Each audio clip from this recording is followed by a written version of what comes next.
Daisy, I know I've been going on about the threats by the same-sex marriage lobby, but really, again today, I just think this is a disgrace. There's about, 15 students, Catholic students at Sydney University, they're standing there. We'll show some footage of it.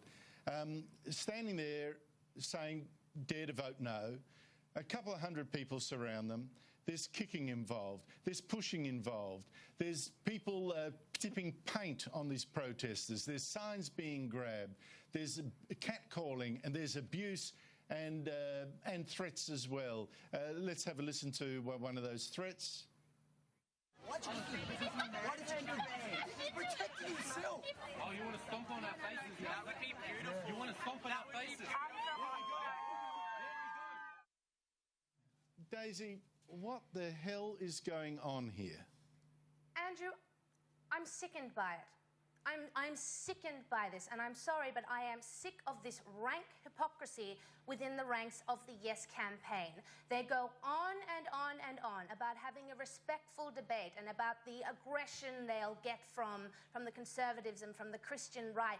But then you see this behaviour, and if you go into comment forums on Facebook, for instance, their commentary is just as vile and aggressive, if not more so, than any kind of troll on the no side. However, as with any other type of leftist violence, be it Antifa, be it the Berkeley riots, be it the violence at the G20, it will be excused as activism and justified because they are so sure they are correct that they believe they can do anything to further their goals. And that is cultural Marxism. And I've said it before, I support same-sex marriage, and I am mortified that this is happening because they are shooting themselves in the foot. And if they get a no result on this postal survey, I'm sorry, but they've only got themselves to blame.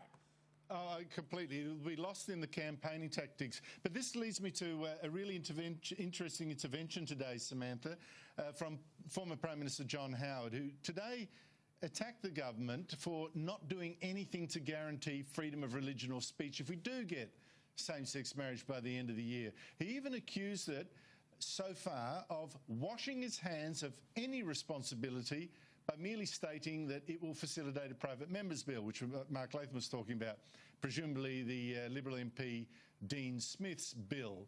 Now, Howard says that that bill simply says that the only protection there really is about no ministers or priests or rabbis or imams being forced to perform a same-sex marriage ceremony, and this is not enough. Is he right? Well, certainly Conservatives are saying that there needs to be greater protection for religious freedom, and this is something that Kevin Andrews is holding inquiries and hearings about. There is provision for protection of religious freedoms in Dean Smith's bill, and indeed the Labor Party actually said that it went further than they would have liked, but they were happy to agree to it in the spirit of essentially bipartisanship. So I've got no doubt that I think the concerns over religious freedoms are completely heartfelt. Equally, this is a time-honoured political tactic, and this was a tactic that worked very well for John Howard in the original constitutional referendum to essentially raise this question about the model and the process and so on. And then what you're trying to do in that situation is essentially establish reasonable doubt. If you have reasonable doubt about how this might work, then don't vote for it. If you're confused or if you're unclear, don't vote for it. So this is heartfelt concerns about religious freedom, no doubt about this, but it's also a political tactic, and it's designed to get wavering people just to vote no. And I think that the reality is it's a very effective tactic, and combined also with what Daisy was talking about. And I think that the Yes campaign are very concerned about this. The really extreme fringe of the Yes campaign it poses a great danger politically. 200 overall, people. I think, we just saw 200 people. Now, not all of them attack these people, but Daisy, that's not an extreme fringe. That's not an extreme in fringe. the context. No, I'm sorry, that's not an extreme fringe. I have observed the Yes campaign for a long time. I have a lot of friends on the left. I come from a theatre background. I have a lot of friends who are advocates of same-sex marriage. And whilst they're not extremists, for every one of them, there's two of these extremists who will go around throwing glitter and sending white powder to Christian organisations who oppose same-sex marriage. It's not an extreme fringe. This is the crux of the Yes campaign. And they're not being called out on it, and it's time that they were. Well, I think that they are being called out by it. I mean, I think when we saw those protests in Brisbane, by who? I think that they're called about it. As activists. I think they're called. I think they're called out about it pretty daily on the front page of The Australian and other newspapers around the country.